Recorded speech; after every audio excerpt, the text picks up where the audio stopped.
What is good, YouTube? Quinn Wade Basketball Analysis coming to y'all with a quick video. I wanted to let you guys know I got some new merchandise available, not just t-shirt anymore. I got different type of t-shirts, different type of shirts and logos that you can purchase on my spread shirt, and also hoodies now.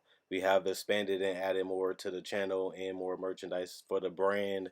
Thanks for supporting. It will be in the description and the links will be in the comment section below. Thanks for helping me and supporting the movement. Quinn Wade Basketball Analysis. I'm going to check out the video. What is good, YouTube? As we all found out late tonight, not that long, not even an hour ago, Paul George and the Claw will be going to the Los Angeles Clippers. First, I'm going to read off Paul George, how he ended up getting there. Is very important. Adrian Wojnarowski reported that Shai Gilgeous and Danilo Gallinari, a first-round pick, one of them going to be protected, two of them going to have pick swaps, which can go from different type of picks to first to second to multiple years, and after that particular draft, depending on how they protect it. We don't know as much detail about that yet, but we will. First-round picks are very important when you come to rebuilding the team. We knew that the Oklahoma City Thunder was going to have to do something.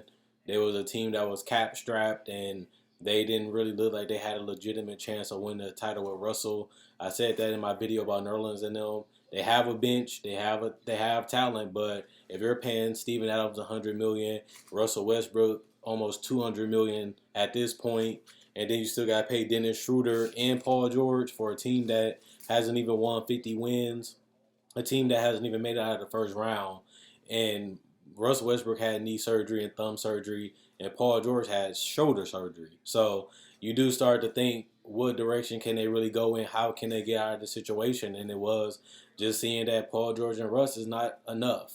And the Clippers, a team that we knew was going to try to make a move, because we knew that if Paul George was going to leave the Raptors, he should go to a team that's better. But even in that case, he needs somebody else to help shoulder that load. He needs somebody else that he can have that can help him when he's cold, that can help him when they get injured, that can carry the team. And Paul George has shown that he was an MVP caliber. I had Paul George in my top 5 MVP candidates. He got top 3 votes at the award. So Paul George is a guy that can really get hot. He can take over games. He can lock down and switch and guard 1 through 5, depending on who the 5-man is. Because sometimes it's Draymond, and some people saying Zion might play center. He can guard those type of guys because of his length, his size, and his mobility and the athleticism. But not only that, Paul George was one of the in running for Defensive Player of the Year. So that's how great of a defender that he is, and he still is to this season. Plus, they got put out so early, he should be able to rehab his shoulder and be ready to go when the season starts, because he's had it so long ago. And Kawhi Leonard is a Defensive Player of the Year back-to-back season. So this is an elite defender. Then you put him alongside Patrick Beverly. Patrick Beverly, he said he wants to do Gary Payton. The last point guard to win Defensive Player of the Year was Gary Payton.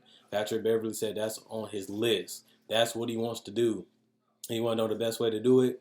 Play with 2 other great perimeter defenders that's going to help you out, that can help you defend. And even if he defends somebody bigger, they still have other guys that can play in the passing lane, switch, and rotate to cover ground and make it hard to score on them. Like, you got one of the best perimeter defenders and Patrick Beverly with the other 2, which is Paul George and obviously Kawhi Leonard outside of Giannis at this point. So they have a fantastic wing and guard lineup. At the end of the day, it's going to be hard to score on that team. Plus, they got the scoring punch. We forget that Lou Williams is still on the team. This is a guy that just won 6th Man of the Year. A guy that can get buckets, handle the ball. He showed that he improved as a facilitator, that he just wasn't a chucker. And he's coming off one of his best seasons. And he's going to have an easy choice, because all he has to do is be the point guard. All he has to do is bring the ball up. And guess what? Doc Rivers is still the coach of this team. And he knows how to draw up plays. He knows how to make role players better. He showed that last year when they won 48 games, and they won and finished the season strong without Tobias Harris. Not only that, when they had Tobias Harris, they were still in the playoff picture with him, and he's not even a superstar player of the quality of a Paul George or Kawhi Leonard, who's one of the top 5 players in the world. So this makes sense for OKC. You get a chance to get cheap players and get a chance to get other good pieces in the draft, plus your regular draft picks. Plus, you get guys that can play if you want to keep them. If not, they're tradable players too in Danilo. And at the end of the day, you have to go in a different direction because Russell and Paul George wasn't enough. Now we just got to see how Jerry Russ and the rest of the Clipper organization build the rest of this team, because this is one of the best rosters already in the league as of right now. And we don't really know how the rest of the NBA going to shape out because we still got to see how the other teams build their rosters. But you also look at guys like Zubac, a guy that can play that center position, give them scoring, give them post play, give them some type of shooting ability. Plus, he has untapped potential and he can get better. You have Shamit, a guy that can shoot the three ball and space out the floor for Paul George and Kawhi Leonard so they can go isolation at the post or at the top of the key and get the shots that they want, because it's hard to double team and trap when you have shooters on the court. Beverly is a decent three-point shooter. Lou Williams is a decent three-point shooter. Larry Shamit is a decent three-point shooter. And don't forget, they still do have Montrezl Harrell, one of the most biggest effort, energy, hustle guys on the court. This guy's going to set screens. He's going to dive after loose balls. He's going to gallop and gain any type of rebound he can. He's going to get out and run in transition. Just imagine Kawhi Leonard and Paul George in transition, getting up and down the floor, getting deflections, getting steals, and getting some dunks and some finishes. Plus, they can go out to the three-point line and knock down threes at 36 to 40% clips. This team is going to be crazy to watch, and they match up good against teams. When you look at at the end of the day, you look at the NBA, wings are running the league. Wings are what was winning you the titles. We just seen Kawhi Leonard. We just seen LeBron, Kevin Durant. Wing, Andre Iguodala won the MVP, and Kawhi Leonard won in San Antonio, who is a wing. That's what the NBA is all about. Having wings and having versatile guys that can play, guard, and switch and isolate on multiple positions.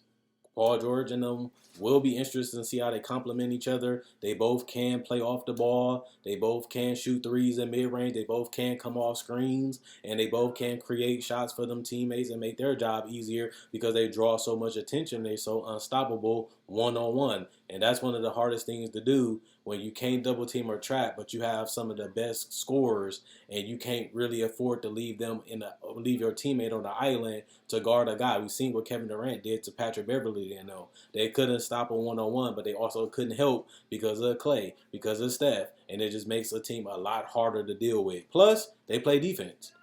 So I don't really know if they're going to be the title favorites. I wouldn't go that far because we still got to see how the rest of this roster going to be, or if they're going to keep the same roster. We still got to see what other team moves. We still got a lot of teams that's still shaping out the rest of their roster. We still got to see injuries do occur. Kawhi Leonard has been injury prone. Paul George just had 2 major injuries, plus he broke his leg. So injuries do play a part into that. Plus, we just got to wait and see.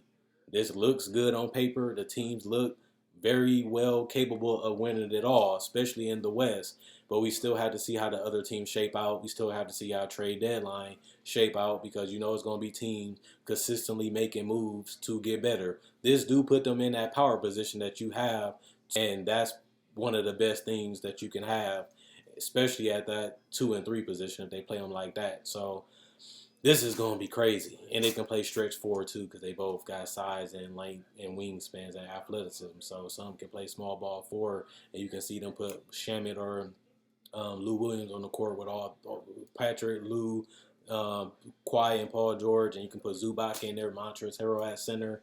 This team has so much flexibility, so many different guys that willing to give up, try hard, push. They got the will, they got the fight, they got the effort, they got the energy, they got the hustle, they got the defense, they got the making of an NBA title team. We just got to see if they can get there. We just got to see how the rest of the season plays out. But if I'm a Clippers fan, we had Lob City. Everybody was going crazy for Lob City. Chris Paul going to the Clippers, teaming up with Blake Griffin, having DeAndre Jordan, and they was a team that made it to the playoffs for multiple years. Now, the funny thing about it is the Clippers have been able to get back to the playoffs without a superstar. Now they have 2 of them on the same roster, and they still got the tutelage of Doc Rivers and Jerry West and them trying to make moves to make this team better. It's going to be tough to beat them. But just know these aren't the last moves to happen for this team. This team is destined to win a title. And they're going to do whatever they take to get this team on the right path. Like I told you guys in my free agency prediction, I felt like Kawhi Leonard was going to go to the Clippers. And one of the reasons why Jerry West builds dynasties. Look at Shaq and Kobe. Look at Golden State, for example. He builds dynasties. He don't want to win one title. He wants to win multiple. And if that's the case, he's going in the right direction with this roster as currently constructed. And he has drafted well, so they can. I still think they one of the best drafters, getting Shea Gilgeous, getting quality guys out of the draft, getting good free agents, getting the right type of glue guys. I feel like they have done that. Even when trading Tobias, they got the right type of guys for role players. They just needed the superstars. Now that they have that in place with Kawhi and Paul George, now it's just about seeing how they fit, how they play, panning out the rest of their weaknesses as the season goes, and then being healthy for the playoffs. So let me know what you guys think. Good trade, bad trade. Do you think OKC should have did it? Do you think they should have kept them together? Do you think they should have traded Steven Adams? Do you think they eventually will get rid of Russell Westbrook? Do you like Kawhi Leonard going to the Clippers? Do you wish he was on the Lakers? Do you think he's crazy for not going to the Lakers?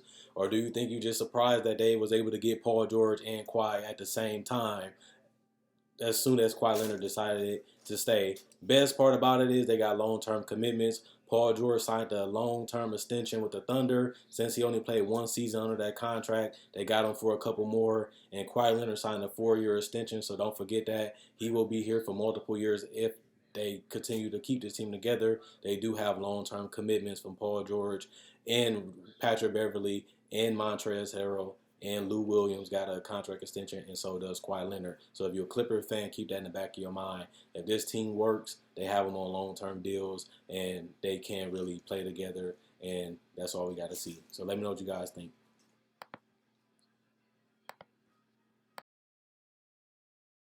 Check out my Facebook page, analysisplayground.com. Link be in the description, comment section below. Check out my website, analysisplayground.com. Link in the description, comment section below. Thanks for everybody that likes on Facebook. Thanks for everybody that likes the videos. Thanks for everybody that comments. I like the activity that you guys have shown. I answered comments that make sense, if that makes sense. And also, at the end of the day, if you like this video, check out my older videos on my channel. I have many playlists. I break down rookies. I break down players. I break down summer league. I do cover the draft, and I got a mock draft up already. Not only that, I do podcasts, and I also talk about the game of basketball, whether it comes to summer league, free agency, trade deadline, buyouts, and also I cover top 10 discussions and stuff like that. So you like this type of video, you like the NBA, check out my older videos and my playlists. I enjoy making these videos. You guys enjoy watching. I'm gone.